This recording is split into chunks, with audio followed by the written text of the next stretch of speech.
Hello students, good evening. कैसे हैं आप लोग। आज हम आपका क्लास 10 का हिंदी लेके आए हैं। देखिए, सभी सब्जेक्ट तो पढ़ा ही रहे हैं, हिंदी को हम पढ़ा देते हैं। हिंदी एकदम शुरू से क्षितिज बुक जो है, क्षितिज बुक आपका क्लास 10 का, उसका शुरू से हिंदी पढ़ा रहे हैं। चैप्टर 1 है ये। 7 इसलिए है क्योंकि 6 आपका कविता है। कविता हम लोग बाद में करेंगे, पहले कहानी करते हैं। तो आपका बुक का क्लास 10 का पहला जो कहानी है वो है नेताजी का चश्मा, जिसको स्वयं प्रकाश लिखा है। समझ गए। ये कहानी है नेताजी का, नेताजी सुभाष चंद्र बोस, जिसकी मूर्ति जो है, प्रतिमा चौराहे पे एक कस्बे में लगी है। इस कहानी में 3 प्रमुख पात्र है या मुख्य पात्र है। पहला है कैप्टन, जो कि एक लंगड़ा व्यक्ति है, चश्मा बेचने का काम वो करता है लेकिन देशभक्त है। दूसरा है हालदार साहब, जो एक ऑफिसर है, वो जो है कस्बे में जाते रहता है हर 15 दिन में काम के सिलसिले में। फिर है एक पान वाला, जो कि एक मोटा तगड़ा व्यक्ति है। तो कैसे नेताजी की मूर्ति पे चश्मा नहीं था, तो एक कैप्टन जो है वो नेताजी की मूर्ति पे चश्मा लगाते थे। वही देशभक्त की कहानी बताया गया इसमें, कि कोई भी व्यक्ति जो है छोटे छोटे काम करके भी देशभक्त कर सकता है। अब बाद में जो है इस कहानी में बच्चे जो है सरकंडे, मतलब एक प्रकार का घास, उसका चश्मा नेताजी की मूर्ति पे लगाते हैं। यही है कहानी। चलिए हम इसी मतलब वीडियो में आपको गद्यांश, उसके बाद 1 मार्क्स वाला क्वेश्चन, 2, 3 और 5 मार्क्स सब आ जाएगा। अगर अभी तक आप लोग हिंदी में कुछ नहीं पढ़े हैं तो ये वीडियो आपके लिए है। ध्यान से देखिए वीडियो को आप लोग। चलिए शुरू करते हैं। नेताजी का चश्मा, जिसको लिखा है स्वयं प्रकाश। इसको ट्रिक से आप लोग याद कर सकते हैं। चश्मा से प्रकाश, लाइट आता है। यह चश्मा अपना स्वयं पहनो।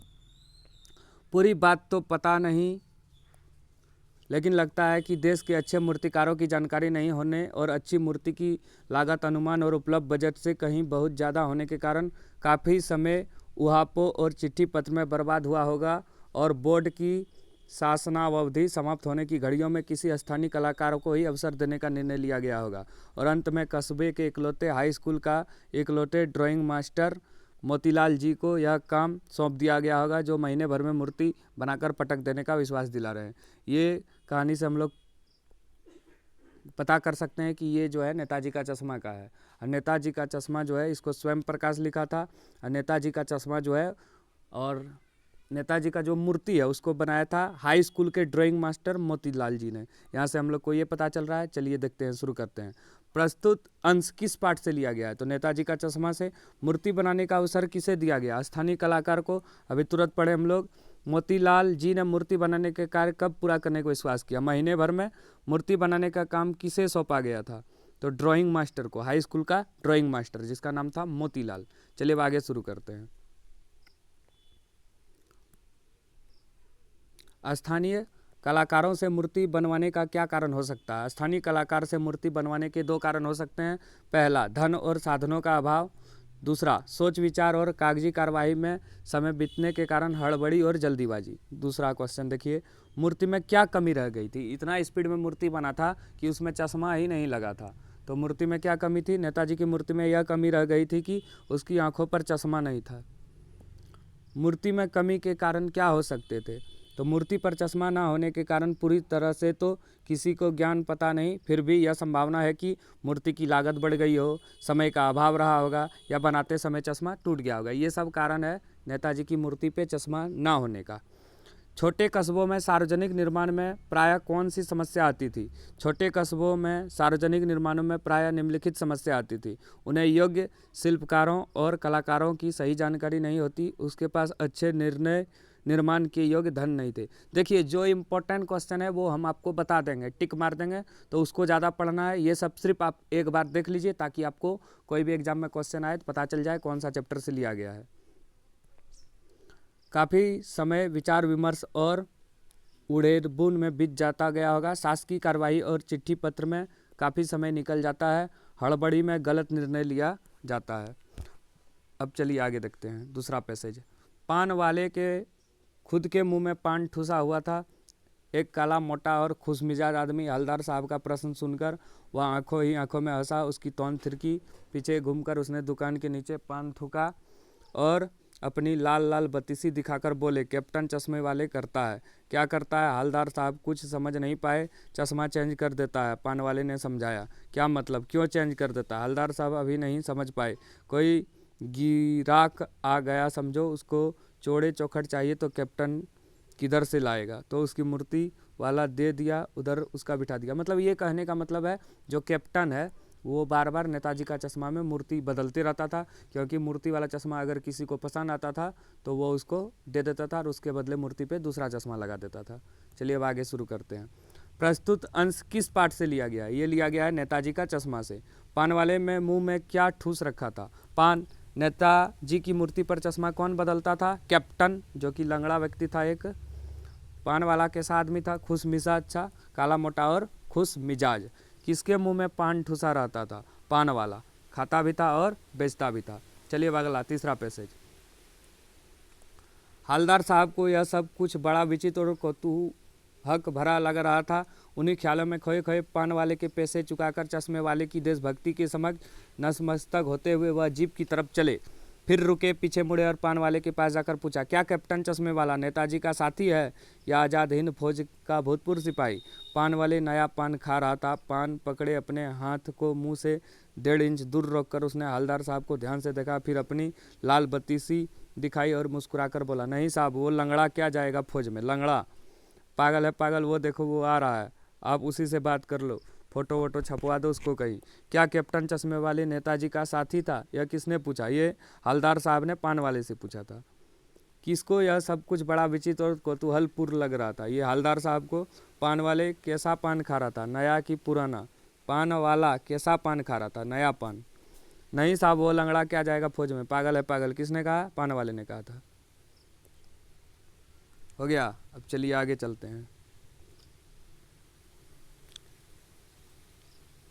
हवलदार साहब को कौन सी बातें विचित्र और कौतूहल भरी लगी?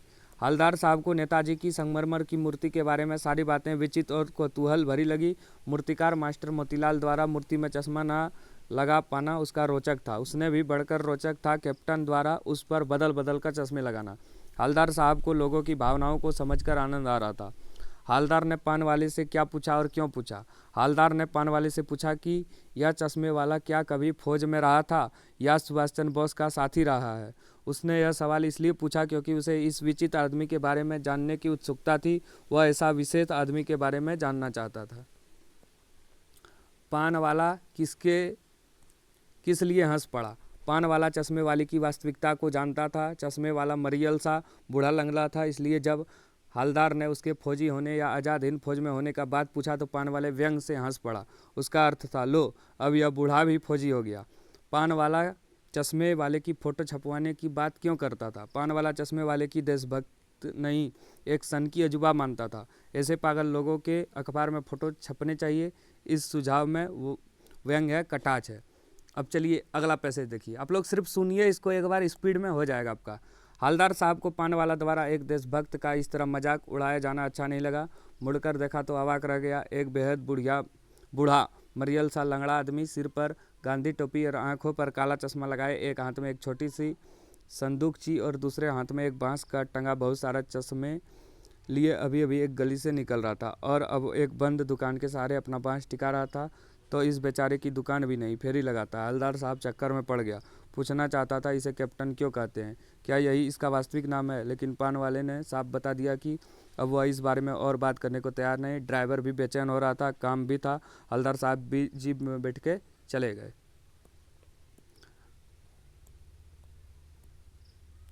हवलदार साहब को क्या अच्छा नहीं लग रहा था? तो पान वाले के द्वारा एक देशभक्त की मजाक उड़ाना। बूढ़ा मरियल लंगड़ा आदमी कौन था? ये कैप्टन था, चश्मा वाला।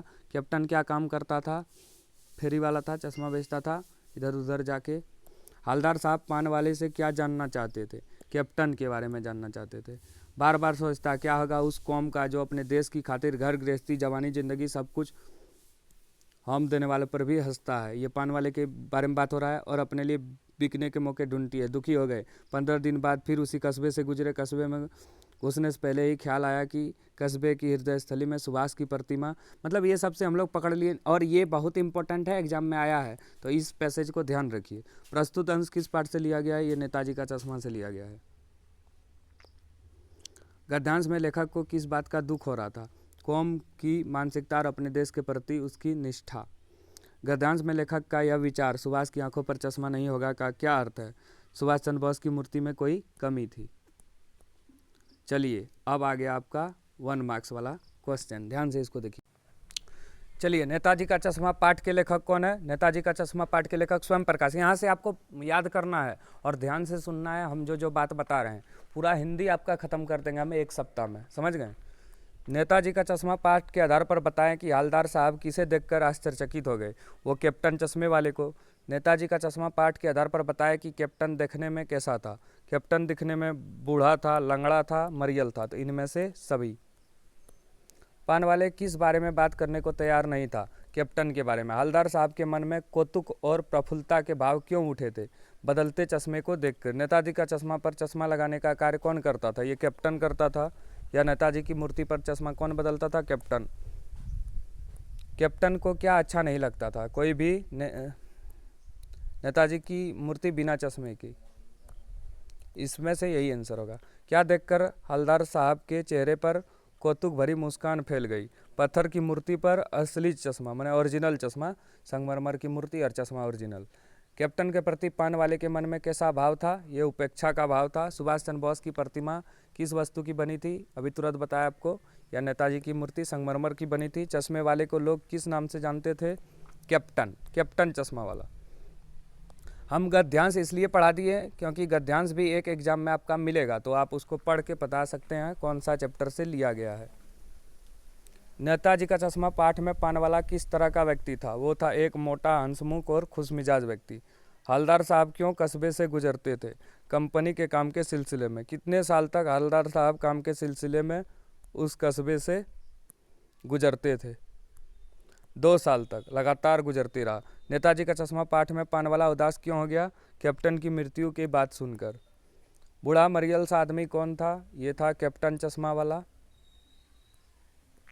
नेताजी का चश्मा पाठ में कैप्टन कौन है? तो चश्मे वाला। नेताजी की मूर्ति पर सरकंडे का चश्मा किसने लगाया होगा? वो बच्चों ने लगाया होगा, एक प्रकार का घास जो होता है। चलिए कुछ और महत्वपूर्ण प्रश्न, सब प्रश्न अनिवार्य है, ध्यान से देखिए आपको मार्क्स ज़्यादा लाना है तो। नेताजी का चश्मा किस प्रकार का पाठ है? ये एक कहानी है। नेताजी का चश्मा पाठ में देशभक्ति किसे कहा गया है? कैप्टन चश्मे वाले को। हालांकि कोई भी व्यक्ति देशभक्त हो सकता है जो देश के प्रति अपने काम करे। नेताजी का चश्मा पाठ के आधार पर बताए कि कस्बे से गुजरते हुए हवलदार साहब किसकी मृत्यु को ध्यान से देखते थे? किसकी मूर्ति को ध्यान से देखते थे? नेताजी की मूर्ति को देखकर हवलदार साहब के मन में कैसे भाव प्रफुल्लित हुए? कौतुक और प्रफुल्लता के। एक क्वेश्चन हम पूछते हैं कि नेताजी किसे कहा गया? आप लोग बताइए तो, नेताजी किसे कहा गया? नेताजी हम लोग किसको बोलते हैं? कंपनी के काम के सिलसिले में हर 15वें दिन कस्बे से कौन गुजरता था? हवलदार साहब। कस्बे के चौराहे पर किसकी मूर्ति लगी हुई थी? सुभाष चंद्र बोस। इसी को नेताजी बोलते हैं। बच्चों द्वारा मूर्ति पर कौन चश्मा लगाया गया था? सरकंडे का। नेताजी का चश्मा पाठ के माध्यम से लेखक ने पाठकों को क्या संदेश दिया है? देशभक्ति की भावना का। हवलदार साहब दुखी क्यों थे? कैप्टन की मृत्यु से। नेताजी का चश्मा पाठ के आधार पर बताइए कि किसका सम्मान करना चाहिए? देशभक्तों का। नेताजी का चश्मा नामक कहानी में देशभक्त का अनादर करने वाला पात्र कौन है? पान वाला। वो लंगड़ा क्या जाएगा फौज में? पागल है पागल। किसने कहा था? ये पान वाले ने कहा था। ड्राइंग मास्टर का नाम क्या था? मोतीलाल। यही हाई स्कूल का ड्राइंग मास्टर जिसने नेताजी का चश्मा मूर्ति बनाया था। मूर्ति की ऊंचाई कितनी थी? लगभग 2 फीट। सुभाष चंद्र बोस की प्रतिमा में क्या कमी रह गई? चश्मा नहीं था। अब आया क्वेश्चन आंसर आपका, तो ध्यान से इसको देखना है आपको। इसमें जो इम्पोर्टेंट होगा हम बता देंगे। हवलदार कैप्टन के बार बार चश्मा बदलने पर व्यंग क्यों नहीं करता? तो हवलदार स्वयं देशभक्त और सकारात्मक मनुष्य है, इसलिए वह अच्छी बातों का आदर करना जानता है, उसकी कमियां निकालना नहीं। यही कारण है कि कैप्टन द्वारा बार बार नेताजी का चश्मा बदलने पर वह उसकी प्रशंसा ही करता है। ये भी आई है। कैप्टन को पागल और लंगड़ा कहने वाले पान वाले उसकी मृत्यु पर दुखी क्यों थे? जब तक कैप्टन जीवित रहा पान वाले उसकी सन की अजूबा मानते थे। वह उसकी देशभक्ति का भी मजाक उड़ाता था। वह उसके लिए हंसी का पात्र था, परंतु उसकी मृत्यु पर उसे अनुभव हुआ कि केवल वही सुभाष की मूर्ति की चिंता करता है। कस्बे में और किसी के पास इतना समय और भाव नहीं कि मूर्ति का ध्यान रखे। तभी उसने उसकी मृत्यु पर दुख प्रकट किया। चौराहे पर मूर्ति लगाने का क्या उद्देश्य हो सकते हैं? मूर्ति के प्रति लोगों का क्या कर्तव्य होना चाहिए? ये इंपॉर्टेंट क्वेश्चन है। ये भी चौराहे पर मूर्ति लगाने का यह उद्देश्य हो सकता है कि लोग उस व्यक्ति को याद रखें। किसी महापुरुष की स्मृति को जीवित रखने के लिए चौराहे पर मूर्ति लगाई जाती है। वह एक प्रकार से उस महापुरुष के प्रति लोगों की विनम्र श्रद्धांजलि होती है। मूर्ति के प्रति लोगों का यह कर्तव्य बन जाता है कि वे उसका सम्मान बनाए रखिए। मूर्ति का साफ सफाई एवं रख रखाव की ओर भी पूरा ध्यान देना चाहिए। हालदार साहब हमेशा चौराहे पर रुक रुक कर नेताजी की मूर्ति को क्यों निहारते थे? हालदार साहब एक देशभक्त व्यक्ति था। चौराहे पर नेताजी की मूर्ति को देखकर उन्हें प्रसन्नता हुई, लेकिन नेताजी की नाक पर संगमरमर के चश्मे की जगह पर मानवीय चश्मा, मतलब हम लोग जो पहनते हैं, देखकर उन्हें बड़ा कौतूहल लगा। वे हमेशा चौराहे पर रुक कर नेताजी की मूर्ति को निहारते थे और उन्हें आश्चर्य होता था कि चश्मा रोज बदल जाता है, मतलब कौन बदलता है। कैप्टन चश्मे वाले का साथ कैसा व्यवहार किया जाना अपेक्षित था? कैप्टन चश्मे वाले के साथ सहानुभूतिपूर्ण एवं सहयोगपूर्ण व्यवहार किया जाना चाहिए। वह एक अपंग व्यक्ति था, माने विकलांग, फिर भी किसी से कुछ मांगता नहीं था, बल्कि नेताजी के सम्मान की रक्षा में अपना योगदान कर रहा था। लोगों को उसी उपेक्षा करना निंदनीय है। वह समाज से सम्मान पाने का पूरा हकदार है। यह भी इम्पोर्टेंट क्वेश्चन है। नेताजी का चश्मा पाठ पढ़ के आपके मन में क्या विचार आता है? नेताजी का चश्मा पाठ पढ़ के हमारे मन में नेताजी के बारे में विचार आता है कि उन्होंने हमारे देश के लिए कितनी बड़ी कुर्बानी दी। इसके साथ साथ अन्य देशभक्त का भी संस्मरण हो जाता है। हमें उन सभी का सम्मान करना चाहिए, किसी भी कारण से उसका मजाक नहीं उड़ाना चाहिए। कैप्टन मूर्ति का चश्मा क्यों बार बार बदल देता है? पठित पाठ के आधार पर उत्तर दें। कैप्टन अपने इने गिने चश्मों में से एक चश्मा श्रद्धा के प्रतीक नेताजी की मूर्ति पर लगा देता था, किंतु किसी ग्राहक के द्वारा मूर्ति पर लगे चश्मे जैसे मांगने पर कैप्टन दूसरा वैसा चश्मा न होने पर मूर्ति से उतारकर ग्राहक को दे देता था और दूसरा लगा देता था। इस कारण कैप्टन मूर्ति का चश्मा बार बार बदल देता था। नेताजी का चश्मा नामक पाठ का प्रतिपाद स्पष्ट करें। तो नेताजी का चश्मा एक रोचक कहानी है। इसमें लेखक कहना चाहता है कि देशभक्ति की संबंध मन की भावना से है। देशभक्ति प्रकट करने के लिए ना फौजी होना जरूरी है, ना शरीर से शक्तिशाली होना। कोई भी मनुष्य, चाहे वह बच्चा हो या बूढ़ा, देश प्रेमी हो सकता है। यदि कोई मनुष्य अपने महापुरुष के सम्मान के लिए छोटा सा त्याग करता है तो वह देशभक्त है। इस कहानी में यह भी दिखाया गया है कि देशभक्ति की भावना छोटे से छोटे कस्बों में भी दिखाई देती है। वो लंगड़ा क्या जाएगा फौज में, पागल है पागल। कैप्टन के प्रति पानवाले की इस टिप्पणी पर अपनी प्रतिक्रिया दें। पानवाले की यह टिप्पणी बहुत दुर्भाग्यपूर्ण है। उसे चाहिए था कि वह चश्मे वाले कैप्टन की भावनाओं का सम्मान करे। उसे पता था कि कैप्टन ही सुभाष चंद्र बोस की आंखों पर अपनी ओर से चश्मा लगाए रहता है, वह भी केवल इसलिए कि नेताजी की मूर्ति अधूरी न लगे। इसकी इस भावना से देशभक्ति प्रकट होती है। अतः ऐसे व्यक्ति की कमियों या कुरूपता नहीं देखनी चाहिए, न ही ऐसे व्यक्ति को पागल कहना चाहिए। अतः पानवाले की यह टिप्पणी गैर जिम्मेदाराना है। चश्मे वाले को देखकर हवलदार साहब चक्कर में क्यों पड़ गए? चश्मे वाले को देखकर हवलदार साहब चक्कर में पड़ गए। उन्होंने सोचा था कि चश्मा वाला अवश्य कोई पुराना फौजी होगा, वह लंबा तगड़ा देशभक्त जवान होगा, परंतु सामने मरियल सा बूढ़ा लंगड़ा देखकर वह हैरान हो गया। वह सोचने लगा कि इसका नाम कैप्टन क्यों रखा गया होगा। यह बात उसकी समझ से बिल्कुल परे थी। नेताजी की मूर्ति का निर्माण किसने कराया था? नेताजी का मूर्ति का निर्माण कस्बे के ही हाई स्कूल के ड्राइंग मास्टर मोतीलाल ने कराया था। इम्पोर्टेंट है ये। शायद सुभाष चंद्र बोस का पिता का नाम भी मोतीलाल नेहरू था। आप लोग कमेंट करके बताइए। तो ये इम्पोर्टेंट क्वेश्चन है 12 नंबर। सेनानी ना होते हुए भी चश्मे वाले को लोग कैप्टन क्यों कहते थे? इतना इम्पोर्टेंट है ये कि 4-5 बार एग्जाम में आया है। लोग चश्मे वाले को कैप्टन चश्मा वाला कहकर पुकारते थे। वह एक देशभक्त था। उसे नेताजी का चेहरा बिना चश्मे के अच्छा नहीं लगता था, अतः वह उस पर चश्मा लगा देता था। यद्यपि वह सेनानी नहीं था, पर फिर भी लोग उसे कैप्टन कहते थे। वह ऐसा मजाक उड़ाने की दृष्टि से कहते थे। वैसे यह बात रहस्य की बनी रही कि लोग उसे कैप्टन क्यों कहते थे। पानवाले भी इसके बारे में कोई बात करने को तैयार न था। चलिए आगे देखते हैं। पान वाले का एक रेखाचित्र प्रस्तुत करें। लास्ट क्वेश्चन है इस चैप्टर का। पान वाला साक्षात पान भंडार था। उसकी दुकान पर ही नहीं, मुंह में भी पान ठुसा था। पान के कारण वह बात तक नहीं कर सकता था। यदि उससे कोई कुछ पूछ ले तो पहले उसे पीछे मुड़कर थूकना पड़ता था। हाँ, स्वभाव से वह बहुत ही रसिया, हंसोड़ और मजाकिया था। वह शरीर से मोटा था, उसकी तौन निकली रहती थी, अतः वह जब भी हंसता था तो उसकी तौन थिरकने लगती थी। हंसने पर उसके पान वाले लाल काले दांत खिल उठते थे। वह बातें बनाने में उस्ताद था। उसकी बोली में हंसी और व्यंग का फूट बना रहता था। चैप्टर 1 हो गया आपका। अब चलिए चैप्टर 2 की तरफ चलते हैं। चलिए अब चैप्टर 2 की तरफ चलते हैं। चैप्टर 2 बाल गोविंद भगत। इसको लिखा है रामवृक्ष बोनीपुरी। अब हम इसको कैसे याद रखेंगे? भगत है हम लोग राम का, या बालक जो है वृक्ष पे चढ़ता है। बाल गोविंद भगत जो है मंझोले कद के एक गोरे चिट्ठे व्यक्ति थे, समझ गए। उम्र उसकी लगभग 60 वर्ष के ऊपर थी, बाल पक गया था। वे लंबे दाढ़ी रखते थे, कपड़ा कम पहनता था, मतलब कमर पे एक लंगोटी पहनता था, लंगोट जिसको बोलते हैं, और सिर पर जो है कबीरपंथी टोपी। सर्दियों में एक कम्बल ओढ़ लेते थे। वो गृहस्थ थे, लेकिन फिर भी वो साधु जैसे रहते थे, मतलब घर में ही रहते थे, साधु जैसे करते थे। माथे पर रामानंदा टीका लगाते थे, गले में तुलसी की जड़ों की एक बेडोल माला पहनते थे। उसका घर में कौन था? एक बेटा था उसका, एक पतहू था और एक वो, तीनों रहता था मिलजुल के। खेती बाड़ी करते थे और कबीर उसका जो है प्रथम गुरु था, समझ गए। वो गाना ताना गाता था, यही सब है। मतलब वो सिंपल आदमी थे, अच्छे से बात करते थे सबसे। तो इसको रामवृक्ष बोनीपुरी लिखा है। चलिए अब शुरू करते हैं। बाल गोविंद भगत किसने लिखा है? रामवृक्ष बोनीपुरी। बाल गोविंद भगत मझोले कद के गोरे चिट्ठे आदमी थे। 60 से ऊपर के ही होंगे, बाल पक गए थे। लंबी दाढ़ी या जटा जुट तो नहीं रखते थे, किंतु हमेशा उसका चेहरा सफ़ेद बालों से ही जगमग किया रहता था। कपड़े बिल्कुल कम पहनते थे, कमर में एक लंगोटी, मात्र और सिर में कबीरपंथी की सी कनपटी टोपी। जब जाड़ा आता था तो एक काली कम्बल ऊपर से ओढ़ लेते थे। मस्तक पर हमेशा चमकता हुआ रामानंदी चंदन, जो नाक की एक छोर से ही औरतों को टीके की तरह, औरत जैसे नाक से सुर करती है। गले में तुलसी की जड़ों की एक बेडोल माला।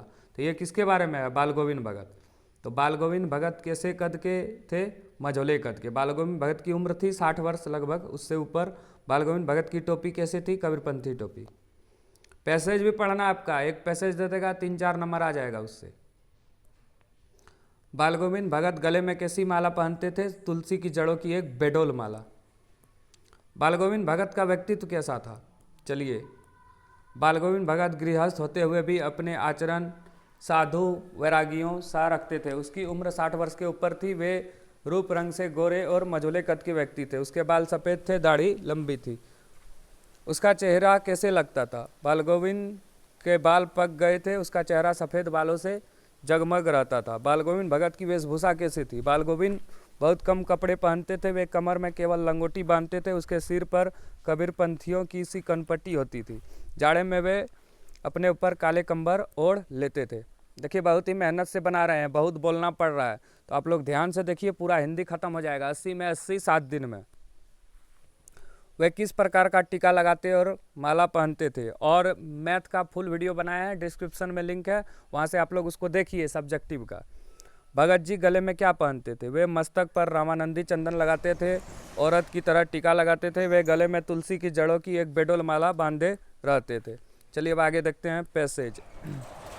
किंतु खेतीबाड़ी करते, परिवार रखते भी बाल गोविंद भगत साधु थे। साधु की सब परिभाषाओं में खरे उतरने वाले, कबीर को साहब मानने वाले, उन्हीं के गीतों को गाते, उन्हीं के आदेशों पे चलते, कभी झूठ नहीं बोलते, खराब व्यवहार करते, किसी से भी दो टुक बातें करने में संकोच नहीं करते, न किसी से खम का झगड़ा मोल लेते थे। ये सब किसके बारे में है? बाल गोविंद भगत, जिसको रामवृक्ष बोनीपुरी लिखा है। चलिए अब आगे चलते हैं। बाल गोविंद भगत किसको साहब मानते थे? वो कबीर दास को साहब मानते थे। परिवार रखते हुए भी बाल गोविंद भगत क्या करते थे? साधु थे, पारिवारिक थे, गृहस्थ थे, फिर भी साधु थे। बाल गोविंद भगत का व्यवहार कैसा था? तो खरा था, सच्चा था, साधु वैरागियों जैसे था, झगड़ा नहीं करता था। तो इनमें से सभी। अपनी फसल को बाल गोविंद 4 कोस दूर कहाँ ले जाते थे? कबीरपंथी मठ।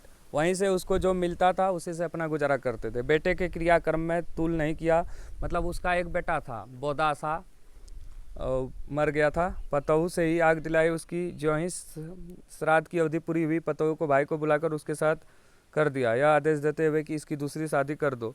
इधर पतहू रो रो कर कहती, मैं चली जाऊंगी तो बुढ़ापे में कौन आपके लिए भोजन बनाएगा? बीमार पड़े तो कौन एक चुल्लू भर पानी देगा? मैं पैर पड़ती हूँ, मुझे अपने चरणों से अलग नहीं कीजिए। लेकिन भगत का निर्णय अटल था, तू जा, नहीं तो मैं ही इस घर को छोड़कर चला दूंगा।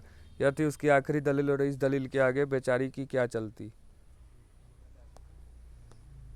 बाल गोविंद भगत के बेटे के मृत शरीर को मुखाग्नि किसने दी? बहू ने दी। बाल गोविंद भगत ने पतहू के भाई को क्या आदेश दिया? पतहू का पुनः विवाह, मैंने फिर से शादी करा दो। बाल गोविंद भगत का कौन सा निर्णय अटिल था? पतहू के बेटे के मृत शरीर को मुखाग्नि दिलाने की, पतहू को उसके भाई के साथ भेजने का। बेटे के श्राद्ध अवधि पूरा होने पर भगत जी ने किसे बुलाया? पतहू के भाई को। पतहू ने क्या कहा जब भगत ने उसे घर छोड़ने के लिए कहा? मैं आपके लिए बुढ़ापे में भोजन बनाऊंगी, यही बोला था ना। बाल गोविंद ने समाज के प्रचलित नियम के विरुद्ध क्या काम किया? समाज में स्त्री द्वारा मृतक को आग देने का नियम नहीं था, पर बाल गोविंद ने पुत्र के क्रियाक्रम के समय पतहू द्वारा आग दिलाई, यह उस नियम के विरुद्ध थे। पतहू ने रो रो कर क्या कहा? पतहू ने रो रो कर कहा कि मैं आपकी सेवा में अपने विधवापन के दिनों को गुजार दूंगी, बुढ़ापे में आपकी देखभाल करने वाला कोई नहीं होगा, आपके लिए भोजन कौन बनाएगा तथा बीमार पड़ने पर कौन पानी पिलाएगा। बाल गोविंद ने क्या धमकी दी? बाल गोविंद ने यह धमकी दी कि यदि वह नहीं जाएगी तो वह इस घर को छोड़कर चले जाएंगे। इसके आगे पतहू को कुछ न चल पाई। बाल गोविंद भगत की संगीत साधना का चरम उत्कर्ष उस दिन देखा गया जिस दिन उसका बेटा मर गया। इकलौता बेटा था वह, कुछ सुस्त और बोदा सा, किंतु इसी कारण बाल गोविंद भगत उसे और भी मानते। उसकी समझ में ऐसे आदमियों पर ही ज़्यादा नज़र रखनी चाहिए या प्यार करना चाहिए, क्योंकि ये निगरानी और मोहब्बत के ज़्यादा हकदार होते हैं। बड़ी साथ से उसकी शादी कराई। पतहू बड़े ही सुभग और सुशील मिली थी। घर की पूरी प्रबंधिका बनकर भगत को बहुत कुछ दुनियादारी से निवृत्त कर दिया। उसने उसका बेटा बीमार है इसकी खबर रखते ही लोगों को वहाँ कहाँ फुर्सत, किंतु मौत ने अपनी ओर सबका ध्यान खींचकर ही रहता है। बेटे के मरने पर बाल गोविंद भगत क्या करते थे? गा रहे थे। भगत जी की पतहू कैसी थी? सुभग और सुशील होने के साथ ही घर की पूरी प्रबंधिका। भगत जी का बेटा कैसा था? सुस्त और बोदा सा।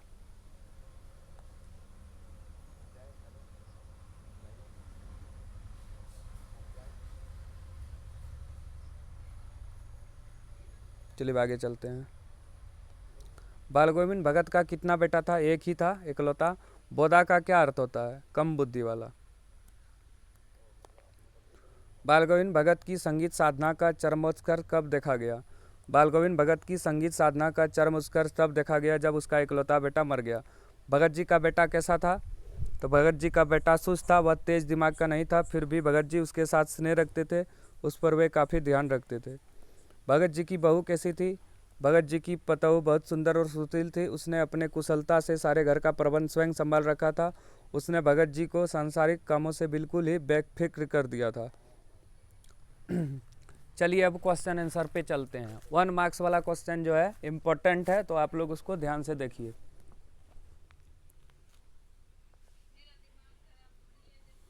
बाल गोविंद भगत पाठ के लेखक कौन है? ये है रामवृक्ष बोनीपुरी। बाल गोविंद भगत कौन थे? ये साधु थे। भगत के संगीत के जादू का प्रभाव किस किस पर पड़ता है? मतलब किसानों पे पड़ता है, आसपास खेलते बच्चों पर, मेड़ पर खड़ी औरतों पर। ये जो खेत होता है इसके चारों ओर जो मेड़ होता है इस पे खड़ी औरतों पर। बाल गोविंद भगत अपने बेटे से अधिक प्यार इसलिए करते थे क्योंकि वह सुस्त था तथा कम बुद्धि वाला था। बाल गोविंद भगत ने पतहू से बेटे के मृत शरीर की मुखाग्नि इसलिए दिलवाई क्योंकि वे सामाजिक रूढ़ियों को तोड़ना चाहते थे। भगत गृहस्थ होते हुए भी क्या थे? एक साधु थे। बाल गोविंद भगत के गीतों में कौन सा भाव व्यक्त होता है? ईश्वर भक्ति का भाव। खेतों में बच्चे क्या कर रहे थे? खेतों में बच्चे क्या कर रहे थे? गा रहे थे और नाच रहे थे, उछल कूद कर रहे थे। ये बच्चे उछल कूद कर रहे थे, ये थोड़ा देख लीजिएगा आप लोग। बच्चे उछल रहे थे क्योंकि बाल गोविंद भगत गीत गा रहा था। बाल गोविंद भगत के कितने बच्चे थे? इकलौता बेटा था। समझ गए आप लोग? चलिए अब आगे। पतहू के भाई को भगत जी ने क्या आदेश दिया? तो पतहू की दूसरी शादी करने का आदेश। भगत बाल गोविंद भगत पाठ के आधार पर बताए कि श्रम बिंदु का क्या अर्थ है? पसीना। तेरी गठरी में लागा चोर मुसाफिर जाग जरा पंक्ति किस कहानी से लिया गया? ये बाल गोविंद भगत गीत गाते थे, तो बाल गोविंद भगत हो जाएगा। लेखक बाल गोविंद भगत की किस विशेषता पर अत्यधिक मुग्ध थे? मधुर गान पर। बाल गोविंद भगत पाठ के आधार पर बताएं रोपनी किसे कहते हैं? धान के रोपाई को। बाल गोविंद भगत का कद कैसा था? तो इसका कद था मझोला। बाल गोविंद भगत किसको साहब मानते थे? कबीरदास को। बाल गोविंद भगत की संगीत साधना का चरम उत्कर्ष किस दिन देखा गया? जब उसके इकलौते बेटे की मृत्यु हो गई। बाल गोविंद भगत किस प्रकार का पात्र है? यह है रेखाचित्र एक प्रकार का। याद रखिएगा, नेताजी का चश्मा कहानी था और बाल गोविंद भगत क्या है? रेखाचित्र। रेखाचित्र बहुत इंपॉर्टेंट है, ये कहानी नहीं मारिएगा टिक। बाल गोविंद भगत मनुष्य को क्या मानते थे? एक प्रकार का आत्मा। बाल गोविंद भगत की दिनचर्या लोगों के अचरज का कारण क्यों था? वे सच्चे और खरे थे, किसी का दिया हुआ कुछ लेते नहीं थे, और यहाँ तक कि सोच भी ये क्या करते थे, अपने खेत में ही करते थे। चलिए, बहुत भूख रहे हैं। बाल गोविंद भगत के संगीत को क्या कहा गया? जादू। सब में जादू चलाता था। बाल गोविंद भगत की प्रभाती कार्तिक मास से आरंभ होकर कब तक चलती थी? फागुन मास तक। बेटे की मृत्यु पर बाल गोविंद भगत ने पतहू को क्या करने के लिए कहा? उत्सव मनाने के लिए, क्योंकि उसका मानना था आत्मा परमात्मा से मिल गया। आषाढ़ माह के महीने में बाल गोविंद भगत क्या करते थे? धान की रोपाई का काम। मृत्यु की पूर्व संध्या पर लेखक को बाल गोविंद के गीत गति का स्वर कैसे लगा? बिखरा हुआ गीत होगा यहाँ पे। बाल गोविंद की टोपी थी कबीरपंथी जैसी। लेखक बाल गोविंद भगत की किस विशेषता पर अत्यधिक मुक्त थे? मधुर गान पर। लेखक ने लोही किसे कहा गया है? प्रातःकाल की लालिमा को, जब सूर्य उगता है। बाल गोविंद भगत के गांव के लोगों का मुख्य धंधा क्या था? खेती बाड़ी। भगत जी भजन गाते समय क्या बजाया करते थे? खंजड़ी, हाथ से बजाते हैं एक प्रकार का। माधव की रात कैसी होती है? अंधेरी। भादव की रात क्या होती है? अंधेरी, भादव। बाल गोविंद भगत के खेत में जो कुछ पैदा होते थे वे सर्वप्रथम कहाँ भेंट करते थे? कबीरपंथी मठ में। बाल गोविंद भगत का बेटा कैसा था? सुस्त। बाल गोविंद भगत ने बेटे के क्रियाक्रम में किससे आग दिलाई? पतहू से। बाल गोविंद भगत कौन से माह में प्रभातियाँ शुरू करते थे? कार्तिक मास में। अब चलिए क्वेश्चन आंसर पर, ये इंपॉर्टेंट है आपका, समझ गए? भगत ने अपने बेटे की मृत्यु पर अपनी भावना किस तरह व्यक्त की? भगत ने अपने बेटे की मृत्यु पर दिखावे के लिए कुछ विशेष नहीं किया। पुत्र के शरीर को एक चटाई पर लिटाकर एक सफ़ेद चादर से ढक दिया, कुछ फूल उस पर बिखेर दिए और एक दीपक जला दिए। वह उसके सामने जमीन पर आसन जमाकर गीत गाने लगे। उसके स्वर में पहले जैसे तल्लीनता थी, वे पूरी तरह संयम बने रहे। वे गाते गाते पतहू के पास जाकर और उसे रोने के बदले उत्सव मनाने को कहते। उसका कहना था कि आत्मा का परमात्मा में मिल जाना तो आनंद की बात है। उस समय उसमें अटल विश्वास का भाव झलक रहा था। इसी प्रकार उन्होंने अपनी भावनाएं व्यक्त की। बहुत इंपॉर्टेंट। इसमें आप एक दो पॉइंट छोड़ देंगे फिर भी कोई बात नहीं, लेकिन आप इसको याद कर सकते हैं, ये इंपॉर्टेंट है। आगे चलते हैं। खेती बाड़ी से जुड़े गृहस्थ बाल गोविंद भगत अपने किन चारित्रिक विशेषताओं के कारण साधु कहलाए? ये भी बहुत इंपॉर्टेंट क्वेश्चन है। तो बाल गोविंद भगत गृहस्थ थे। वे साधु थे पर वैसे साधु नहीं जैसे समानता माने जाते हैं। वे साधुओं जैसे कपड़े ना पहनते थे तथा वैसे धार्मिक अनुष्ठान नहीं करते थे। बाल गोविंद अपने निम्नलिखित चारित्रिक विशेषताओं के कारण साधु कहलाए। बाल गोविंद कबीर को मानते थे, उन्हीं के गीत गाते थे, उन्हीं के आदेशों पे चलते थे। वे कभी झूठ नहीं बोलते थे और हमेशा खरा व्यवहार रखते थे। वे स्पष्टवादी थे और किसी से खामखा झगड़ा मोल नहीं लेते थे। वे दूसरे की किसी भी चीज़ या स्थान को अपने व्यवहार में नहीं लाते थे, माने उपयोग में। वे अपने खेत में उत्पन्न वस्तु को पहले कबीरपंथी मठ ले जाते थे, वहाँ से प्रसाद स्वरूप जो मिलता था उसी से अपना घर चलाते थे। वे सुख दुख की भावना से ऊपर थे, माने परे थे। बाल गोविंद भगत की दिनचर्या लोगों के अचरज का कारण क्यों था? बाल गोविंद भगत की दिनचर्या लोगों को हैरान कर देती थी। वे भगत जी की सरलता, सादगी और निस्वार्थता पर हैरान थे। भगत जी भूलकर भी किसी से कुछ नहीं लेते। वे बिना पूछे किसी भी चीज़ छूते भी नहीं थे, यहाँ तक कि किसी दूसरे के खेत में शौच भी नहीं करते थे। वे लोग इस खरे व्यवहार पर मुग्ध थे। लोग भगत जी पर तब और भी आश्चर्य करते थे जब वह भोर काल में उठकर 2 मील दूर स्थित नदी में स्नान कराते थे। वापस पर वे गांव के बाहर स्थित पोखर के किनारे प्रभु भक्ति के गीत टेरा करते थे। उनके इस प्रभाती गानों को सुनकर लोग सचमुच में हैरान हो जाते थे। पाठ के आधार पर बताया कि बाल गोविंद भगत की कबीर पर श्रद्धा किन किन रूपों में प्रकट हुई? ये भी इंपॉर्टेंट क्वेश्चन है, बहुत इंपॉर्टेंट। तो बाल गोविंद की कबीर पर श्रद्धा निम्नलिखित रूपों में प्रकट होती है। तो क्या होगा? बाल गोविंद सिर पर कबीर पंथियों की सी कनपट्टी पहनते थे। भगत कबीर को साहब मानते थे। वे कबीर के गीत गाते थे, उन्हीं के आदेशों पे चलते थे। उनके खेत में जो कुछ भी पैदा होता था उसे सिर पर लाद कर उसे 4 कोस दूर कबीर पंथी मठ ले जाते थे। वह कबीर दरबार में पहुंचकर भेंट हो जाता और उन्हें जो प्रसाद स्वरूप मिलता था उसी घर ले आते और उसी से अपना गुजारा करते थे। चलिए और 2-3 क्वेश्चन है। आपकी दृष्टि से भगत की कबीर पर अगाध श्रद्धा के क्या कारण हो सकते हैं? हमारी दृष्टि से भगत की कबीर पर श्रद्धा के निम्न कारण होंगे। बाल गोविंद भगत की तत्कालीन समाज में समझी जाने वाली निम्न जाति से संबंधित है। कबीर जुलाहा था और भगत तेली था। भगत को कबीर का गृहस्थ साधु वाला रूप भाया होगा। भगत भी इसी प्रकार के थे। कबीर की विचारधारा भगत की विचारधारा के अनुरूप थी। दोनों में काफ़ी समानता थी। दोनों सादा जीवन, उच्च विचार में विश्वास रखते थे। कबीर को भगत को कबीर के गीत पसंद थे। मतलब यही सब कारण था कि बाल गोविंद भगत कबीर को मानते थे, भगवान मानते थे, उसी का पूजा पाठ करते थे, उसी के राह पे चलते थे। मोह और प्रेम में अंतर होता है। भगत जी के जीवन की किस घटना के आधार पर इस कथन का सच सिद्ध करेंगे? मोह में अंधता होती है, वह भला बुरा ना देखकर केवल स्वार्थ पर आधारित होता है। प्रेम एक सात्विक भाव है, इसमें निर्मलता एवं स्वाधीनता होती है। भगत का पुत्र के प्रति प्रेम था पर मोह न था। इसी कारण यह है कि उन्होंने पुत्र की मृत्यु को सहज रूप में लिया। वे इसे पुत्र की आत्मा का परमात्मा से मिलन मानकर आनंद की बात करते थे। बाल गोविंद भगत की रेखाचित्र प्रस्तुत करें। ये भी बहुत इंपॉर्टेंट क्वेश्चन।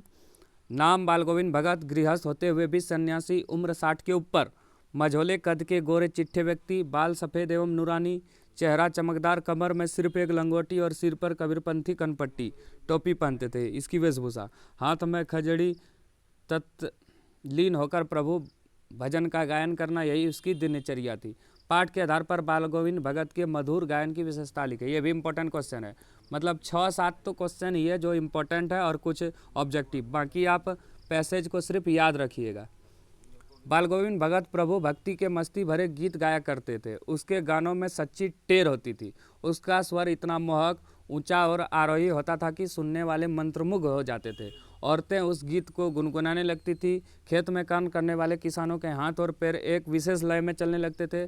उसके संगीत में जादुई प्रभाव था। वह मनमोहक प्रभाव सारे वातावरण पर छा जाता था, यहाँ तक कि घनघोर सर्दी और गर्मी की उमस भी उन्हें डिगा नहीं पाती। चलिए 2 चैप्टर हो गया आपका। नेताजी का चश्मा जो कि स्वयं प्रकाश लिखा है, और बाल गोविंद भगत जो कि रामवृक्ष बोनीपुरी लिखा है। अब चलिए तीसरा चैप्टर भी बताते हैं। 2 चैप्टर में पूरा कहानी उड़ा देंगे, समझ गए? तो ध्यान से देखिए आप लोग तीसरा चैप्टर। चलिए अब तीसरा चैप्टर पे चलते हैं। लखनवी अंदाज, इसको यशपाल लिखा है। लखनवी लोग किसे कहा गया है? जो मतलब अमीर होते हैं या फिर नहीं भी होते लेकिन अमीर दिखना पसंद करते हैं। जैसे आजकल का लोग EMI पे आईफोन लेगा, बोलेगा हम रईस हैं, दोस्त का गाड़ी चलाएगा, बोलेगा हम रईस हैं। ठीक उसी प्रकार ये कहानी बताया गया है। इसमें बताया गया है जो लखनवी लोग होते हैं कैसे दिखावा करते हैं। वो छोटे छोटे चीज़ को नहीं पसंद करते हैं। जैसे यहाँ पे खीरा के बारे में बताया गया है। खीरा हम लोग खाते हैं गरीब आदमी, लेकिन वो बड़े लोग जो है खीरा को सिर्फ सुगंध लेके फेंक देते हैं। वही इसमें बताया गया है। एक प्रकार का ये व्यंग है। कैसे याद करिएगा? लखनवी अंदाज, यशपाल, जिसके पास यश होता है वो उसका अपना अलग अंदाज होता है। यशपाल अंदाज, यशपाल या अपने अंदर अंदाज पालो, इस तरह किसी तरह आप लोग इसको याद कर सकते हैं। देखिए वीडियो लगभग 45-50 मिनट का बनेगा, तो ध्यान से देखिए। ये भी तो देखिए कि एक वीडियो में आपका 3 चैप्टर कंप्लीट हो रहा है, गद्यांश के साथ आपका ऑब्जेक्टिव भी, और 2, 3 और 5 मार्क्स का क्वेश्चन भी। तो ध्यान से देखिए। हिंदी ज़्यादा कोई स्कूल कोचिंग में पढ़ता नहीं है, तो आप लोग इस वीडियो से बहुत मदद ले सकते हैं। कम से कम चैप्टर को तो पकड़ सकते हैं, तो बहुत ही इम्पोर्टेंट है। चलिए हम शुरू करते हैं। गाड़ी छूट रही थी। सेकंड क्लास के एक छोटे डिब्बे को खाली समझकर जरा दौड़कर उसमें चढ़ गया। अनुमान के प्रतिकूल डिब्बा निर्जन नहीं था, मतलब लोग थे उसमें। एक बर्थ पर लखनऊ की नवाबी नस्ल का एक सफ़ेदपोश सज्जन बहुत सुविधा से पालती मारे बैठा था। सामने 2 ताजे चिकने खीरे तौलिए पर रखे थे। डिब्बे में हमारे सहसा कुछ जाने से सज्जन की आंखों में एकांत चिंतन में विद्र का असंतोष दिखाई दिया। सोचा हो सकता है अभी कहानी के लिए सूझ की चिंता में हो, या खीरे जैसी अपदार्थ वस्तु का शौक करके देखे जाने के संकोच में हो। उपयुक्त गद्यांश किस पाठ से लिया गया है? लखनवी अंदाज। पाठ के लेखक कौन है? लखनवी अंदाज अभी तुरंत बताएं। यशपाल। लेखक कौन से डिब्बे को खाली समझकर उसमें चढ़ गया? Second class. लेखक को भी काम था, वो सोचा कि एकांत में बैठेंगे, सेकंड क्लास में भीड़ कम रहेगा और हम लोग अपना कहानी लिख पाएंगे। ट्रेन के डिब्बे में पहले से कौन बैठा था? तो सफ़ेदपोश सज्जन व्यक्ति। डिब्बे में लेखक के प्रवेश करते ही नवाब साहब के आंख में कैसा भाव दिखा? असंतोष के भाव। नवाब साहब ने सतृष्ण आंखों में नमक मिर्ची के संजोग से चमकते खीरे की फांके की ओर देखा। लेखक खिड़की के बाहर देखकर दृढ़ विश्वास लिया। खीरे को एक फांक उठाकर होठों तक ले गया। फांक को सूंघा। फांक मतलब जो 4 टुकड़ा में काटते हैं। स्वाद के आनंद में पलकें मूंद गई। मुंह में भर आया पानी का घूंट गले से उतर गया। तब नवाब साहब ने फांक को खिड़की से बाहर छोड़ दिया। नवाब साहब खीरे की फांक को नाक के पास ले जाकर वासना से रसास्वादन कर खिड़की के बाहर फेंके गए। नवाब साहब ने खीरे को सब फांकों को खिड़की के बाहर फेंक कर तौलिए से हाथ और मुंह पोंछा और गर्व से गुलाबी आंखों से हमारी ओर देखा। डकार भी लिया था, ये इतना पागल आदमी था। नवाब साहब ने खीरे की फांकों को किस प्रकार देखा? सतृष्ण आंखों से। नवाब साहब ने खीरे की फांकों का स्वाद किस प्रकार लिया? सूंघ कर। नमक मिर्च छिड़क कर दिए गए खीरे की फांकों को देखकर लेखक की क्या स्थिति है? खाने की स्थिति होगा, ललचाया होगा। लेखक उन्हें खाने को ललायित हो रहे थे। नवाब साहब ने खीरे की तैयारी के बाद उसका क्या किया? खिड़की से बाहर फेंक दिए। सूंघ लिया और खिड़की से बाहर फेंक दिया। हम गौर कर रहे थे खीरा इस्तेमाल करने के इस तरीके से खीरे की सुगंध और स्वाद की कल्पना से संतुष्ट होने का सूक्ष्म, नफीस या सब्स्ट्रैक्ट तरीका जरूर कहा जा सकता है, परंतु क्या ऐसे तरीके से उदर की तृप्ति होगी, मैंने पेट की? नवाब साहब की ओर से भरे पेट के ऊंचे डकार का शब्द सुनाई दिया और नवाब साहब ने हमारी ओर देख कर कह दिया, खीरा लजीज होते हैं लेकिन होता है शकील, नामुराद मैदे पर बोझ डाल देते हैं। ज्ञान चक्षु खुल गए, पहचाना ये है नई कहानी के लेखक। नवाब साहब के खीरे खाने की प्रक्रिया को लेखक ने क्या नाम दिया? एब्स्ट्रैक्ट। नवाब साहब द्वारा डकार लेना क्या दर्शाता है? पेट भरना। पेट भरे होने के लिए नवाब साहब की ओर से क्या शब्द सुनाई दी? डकार। डकार लेते हैं ना खा पी के। हम गौर कर रहे थे, मैं हम शब्द किसके लिए प्रयुक्त हुआ है? लेखक के लिए। मैं गौर कर रहा हूँ या हम गौर कर रहे हैं?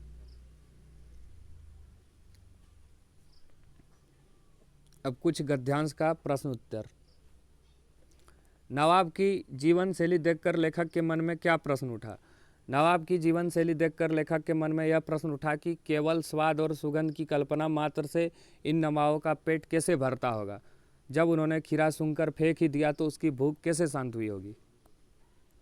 नवाब साहब ने डकार लेकर क्या व्यक्त किया? नवाब साहब ने डकार लेकर यह व्यक्त किया कि उसका पेट सुगंध और स्वाद की कल्पना से ही भर गया। शायद नवाब यह कहना चाहता है कि हम बहुत ऊंचे, श्रेष्ठ, सूक्ष्म और स्वादप्रिय व्यक्ति हैं। हम गधों की तरह नहीं खाते।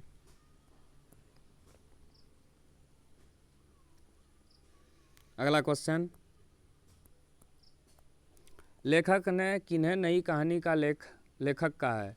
लेखक ने लखनवी नवाब जैसे को नई कहानी का लेखन कहा है, क्योंकि नई कहानी के लेखन भी सब्स्ट्रैक्ट यानी सूक्ष्म कहानी लिखने की वकालत करते हैं। ये व्यंग है एक प्रकार का, मैंने मजाक है।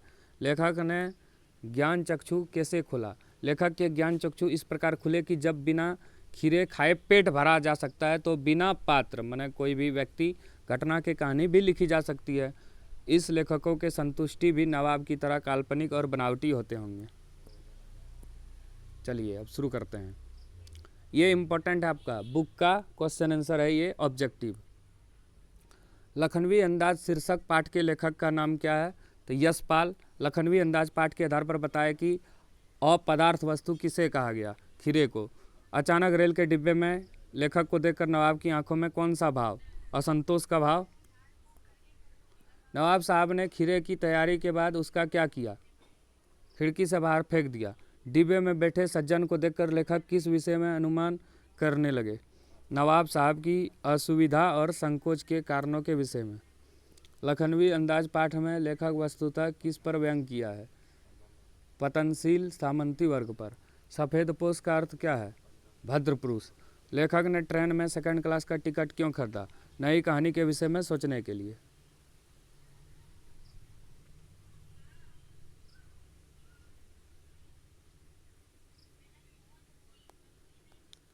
ज्ञान चक्षु खुलना का अर्थ क्या है? ज्ञान होना। लेखक के अनुमान के प्रतिकूल क्या था? डिब्बा खाली नहीं था। लेखक की पुरानी आदत क्या थी? अकेले में तरह तरह की कल्पना करना। नवाब साहब को क्या गवारा ना था? मंझले दर्ज में यात्रा करते दिखना। वार्तालाप की शुरुआत किसने की? नवाब साहब ने। लेखक कनखियों से किस ओर देख रहे थे? नवाब साहब की तरफ। लखनऊ स्टेशन पर कौन खीरे के इस्तेमाल का तरीका जानता है? खीरा बेचने वाला। लेखक कहानी लेखन के लिए क्या आवश्यक है? कहानी लेखन के लिए क्या आवश्यक है? पात्र, विचार घटना। अकेले सफ़र का वक्त काटने के लिए नवाब साहब ने क्या खरीदा था? खीरा। नवाब साहब डिब्बे में क्या लेकर चढ़े थे? खीरा लेकर चढ़े थे। सफोदपद सज्जन के तौलिए पर कौन सी वस्तु दिखाई दी? खीरा। लेखक की दृष्टि में खीरा किस वर्ग का प्रतीक है? मामूली वर्ग के लोगों का। नवाब साहब ने खीरे की फांकों को खिड़की से बाहर क्यों फेंक दिया? खानदानी रईसों का अंदाज दिखाने के लिए। खीरा लजीज होता है लेकिन होता है शकील, नामुराद मैदे पर बोझ डाल देता है। किसने कहा? नवाब साहब ने। लेखक ने नवाब साहब से खीरा ना खाने का क्या कारण बताया? कमज़ोर मैदा। मतलब लेखक नवाब साहब को कैसे देख रहे थे? कनखियों से। लेखक के अनुसार नवाबों की प्रमुख विशेषता क्या है? अपनों को दूसरे से श्रेष्ठ समझना। नवाब साहब ने खीरे का स्वाद कैसे प्राप्त किया? सूंघ कर। लेखक ने खीरा खाने से क्यों इनकार किया? आत्मसम्मान की रक्षा के लिए। हो गया। अब चलिए क्वेश्चन आंसर पे चलते हैं और आज 3 पाठ ही बताएंगे हम। बिना विचार कहानी और पात्र के भी क्या कहानी लिखी जा सकती है? यशपाल के इस विचार से आप कहाँ तक सम्मत है? ये इंपॉर्टेंट क्वेश्चन है। हमारे मत से बिना विचार, घटना और पात्र के बिना कहानी नहीं लिखी जा सकती। ये तीनों बातें कहानी के आवश्यक तत्व होते हैं। जब तक कोई विचार नहीं आएगा तब तक कहानी बन ही नहीं सकती। घटना कहानी की कथा वस्तु को आगे बढ़ाती है और पात्रों के माध्यम से कहानी कही जाती है। यशपाल का कथन तो नई कहानी पर व्यंग है, अर्थात नई कहानी में विचार, घटना और पात्रों का अभाव रहता है तथा वह रोचक और उद्देश्यपूर्ण नहीं होता है। अगला, लखनवी अंदाज नामक व्यंग का क्या संदेश है? ये भी इंपॉर्टेंट क्वेश्चन है, VVI है। लखनवी अंदाज नामक व्यंग में लेखक कहना चाहता है कि जीवन में स्थूल और सूक्ष्म दोनों का महत्व है। केवल गंध और स्वाद के सहारे पेट नहीं भर सकते। जो लोग इस तरह पेट भरने और संतुष्ट होने का दिखावा करते हैं वे ढोंगी है, अवास्तविक है। इस व्यंग का दूसरा संदेश यह है कि कहानी के लिए कोई ना कोई घटना, पात्र और विचार अवश्य चाहिए। बिना घटना और पात्र के कहानी लिखना निरर्थक है। ये भी मतलब इम्पोर्टेंट क्वेश्चन है। चलिए अब 2-3 क्वेश्चन है मात्र, हो जाएगा पूरा चैप्टर। नवाब साहब खीरे की तैयारी और इस्तेमाल से थककर लेट गए। इस पंक्ति में छिपे व्यंग स्पष्ट करें। इस पंक्ति में गहरा व्यंग छिपा है। लेखक कहना चाहता है कि लखनवी नवाबों की सारी ज़िंदगी छोटे छोटे बातों में नजाकत दिखाने में बीत जाता है। वह सुबह उठने से लेकर रात तक सोने तक अपनी नवाबी शान को लिए लिए फिरता है। वह अपने नखरे भरे अंदाज में ही जीवन गर्क कर लेता है। वे जीवन भर ठोस कुछ नहीं करते, वे केवल कपोल कल्पनाओं में जीना चाहता है। लखनवी अंदाज शीर्षक के औचित्य पर प्रकाश डालें। लखनवी अंदाज शीर्षक केवल व्यंग प्रधान है। इसमें शान बान और दिखावे के नाम पर जीवन की सहजता के अस्वीकार का विरोध किया गया है। लेखक ने कहना चाहा है कि लखनवी नवाब लोग खीरा खाने के नाम पर केवल उसकी गंध और स्वाद लेते हैं, इसी में वे अपने बड़प्पन मानते हैं, परंतु उसका यह अंदाज स्वाभाविक तथा जीवन विरोधी है। इस विरोध को दिखलाने के लिए इस पाठ का शीर्षक लखनवी अंदाज सर्वथा उचित है। लास्ट क्वेश्चन है,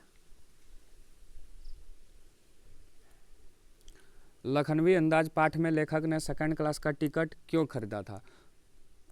लखनवी अंदाज पाठ में लेखक ने 2nd क्लास का टिकट नई कहानी के विषय में सोचने के लिए खरीदा था। हो गया आपका तीनों चैप्टर। नेताजी का चश्मा जिसको स्वयं प्रकाश लिखा है, उसके बाद बाल गोविंद भगत जिसको रामवृक्ष बोनीपुरी लिखा है, फिर लखनवी अंदाज जिसको यशपाल लिखा है। ये आपका झारखंड बोर्ड का चैप्टर में है और भी बोर्ड वाले इसको देख सकते हैं जिसका हिंदी है। ये क्षितिज का बुक था, समझ गए? बहुत ही अच्छी से बता दी हम लोग। आप लोग वीडियो को बार बार देख सकते हैं ध्यान से, समझ गए? वीडियो को लाइक कीजिए, कमेंट कीजिए, शेयर कीजिए और बताइए आपको वीडियो कैसे लगा। हिंदी पूरा कंप्लीट हो जाएगा और एक वीडियो आएगा उसमें पूरा हम लोग कहानी ख़त्म कर देंगे। ठीक है, धन्यवाद।